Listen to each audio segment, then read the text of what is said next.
Now to your community focus at 4. Tomorrow is a day for many of us to gather around the table and celebrate abundance, but it is also a time to remember that for a lot of people, they are struggling even to put food on the table. So here to talk about all the work being done right now to end hunger, Rhode Island Community Food Bank CEO Andrew Schiff, thanks for joining us. I'm glad to be here. I want to start with something that happened on Monday. You released your report showing that 1 in 6 households struggles to put food on the table. How does that compare with previous years, particularly in the wake of the pandemic?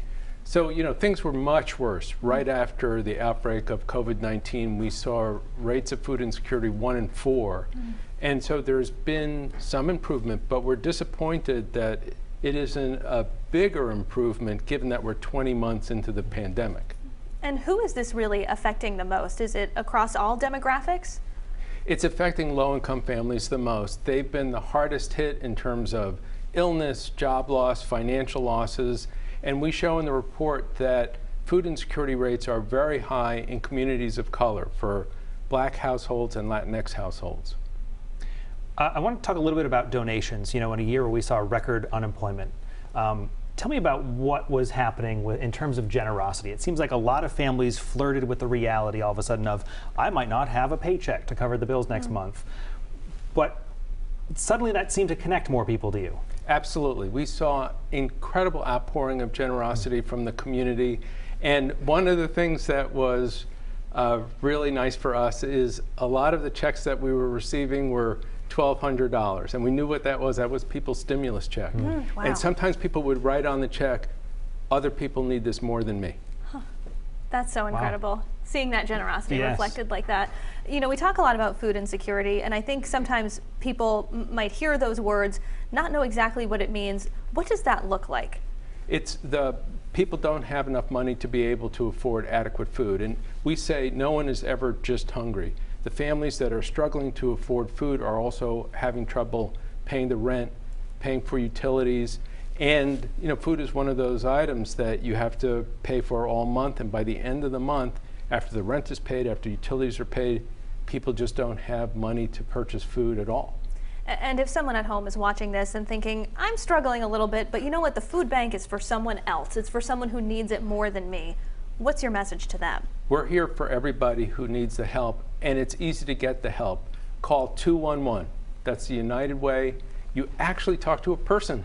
And they will answer the phone, and they will know exactly in your community the food pantries and meal sites where you can get help.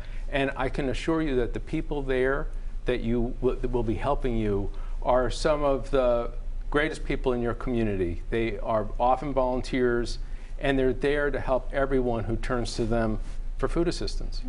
To the point you were just making, we've seen we're looking at it right now, some of the images of kind of the hub of the food bank. It's a tremendous facility that processes an amazing amount of food, but it goes out to so many locations. That's right. We have 150 partner organizations across the state. These are the food pantries and meal sites that are directly serving people in need. Our job is to make sure that they are stocked with food, particularly this winter. From you to them. That's in the right. specific neighborhoods. We often talk about donations and giving to charities we believe in this time of year, typically. There's often a separation of people say, I don't want to just write a check. I want to be able to give something. But what is the biggest benefit? Where's the biggest bang for the buck? Yeah, we need donations. This is our big fundraising time of year because we use those dollars to be able to bring in enough food to keep up with the demand. And it's always great when people donate food, but when we receive dollars, we can really stretch those dollars to bring in even more food and keep those food pantries and meal sites stocked.